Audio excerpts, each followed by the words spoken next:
Hi friends, ఎలా ఉన్నారు అందరు? Welcome to our channel. ఈరోజు మనం హోమ్ మేడ్ కేక్స్ తయారు చేస్తున్నామండి. దీనిలో వచ్చేసి నేను గోధుమ పిండి తీసుకున్నాను. అన్నిటికంటే మనం ఇంట్లో చేసుకొని తినడం చాలా మేలు కాబట్టి గోధుమ పిండి మనకి ఎంత రిక్వైర్మెంట్ కావాలో అంత తీసేసుకొని దానిలో cocoa powder, baking soda, baking powder and రుచికి సరిపడినంత సాల్ట్, తర్వాత కొంచెం మిల్క్ పౌడర్ కూడా నేను యాడ్ చేశానండి.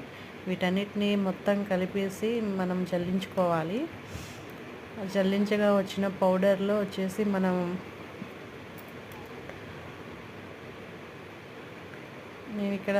నేను ఇక్కడ చక్కెర కలపలేదండి, బెల్లం కలిపేశాను. బెల్లం వాటర్ కలిపానండి, రుచి టేస్టీగా ఉంటుందని. ఇది మొత్తం బిస్కిల్తో బాగా మిక్స్ చేసేసి ఇది మనకి కొంచెం కన్సిస్టెన్సీ చూసుకొని మనం మిల్క్ కూడా యాడ్ చేసుకోవచ్చు. మిల్క్ కూడా వేసి బాగా కలపాలండి. ఇది బాగా మెత్తగా రావాలి. అప్పుడే మనకి కేక్ చాలా స్పాంజీగా వస్తుంది. దీనిలో ఆయిల్ యాడ్ చేసుకోవచ్చు అండి. బట్ నేను ఇక్కడ నెయ్యి తీసుకున్నాను. నెయ్యి ఇక్కడ బాగా మంచి క్వాంటిటీలో తీసుకొని బాగా మెత్తగా ఇంకా బాగా కలపాలండి. తర్వాత వెనీలా ఎసెన్స్ కూడా వేసాను. వెనీలా ఎసెన్స్ కూడా మనకు తగినంత తీసేసుకొని మంచి స్మెల్ కోసం బాగా మిక్స్ చేయాలి. మిక్స్ చేసిన తర్వాత దీన్ని అంతా మొత్తం బాగా ఇంకా నేను ఇక్కడ కండెన్స్డ్ మిల్క్ కూడా వేసానండి టేస్ట్ కోసము. మనం కావాలనుకుంటే యాలక్కాయ పౌడర్ కూడా వేసుకోవచ్చు. తర్వాత దీన్ని కూడా వేసి బాగా మిక్స్ చేసేసి వచ్చిన మిక్చర్ మొత్తాన్ని కూడా మనం ఒక బౌల్లోకి తీసుకోవాలండి.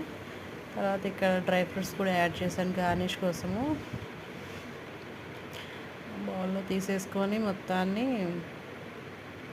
బాగా మిక్స్ చేసేసేయాలండి. మిక్స్ చేసిన తర్వాత ఈ విధంగా రావాలండి. అది ఆ విధంగా వస్తే మనకి మంచి కన్సిస్టెన్సీలోకి వచ్చినట్టు మంచిగా కేక్ మంచిగా రెడీ అవుతుంది. బౌల్లో తీసేసుకొని ముందుగా మనం 10 మినిట్స్ ముందే మనం ప్రీహీట్ చేసుకోవాలి. చేసుకున్న తర్వాత దాని ఒక 50 మినిట్స్ 40 మినిట్స్ పట్టిందండి నాకు. తర్వాత కేక్ ఇట్లా రెడీ అయిందండి. చూసారు కదా, కేక్ చాలా ఈజీగా చేసేసుకోవచ్చు ఇంట్లో. హెల్తీగా తినేసేయచ్చండి. మీరు కూడా ట్రై చేయండి. ట్రై చేసి ఎలా ఉందో కామెంట్ చేయండి. Thank you.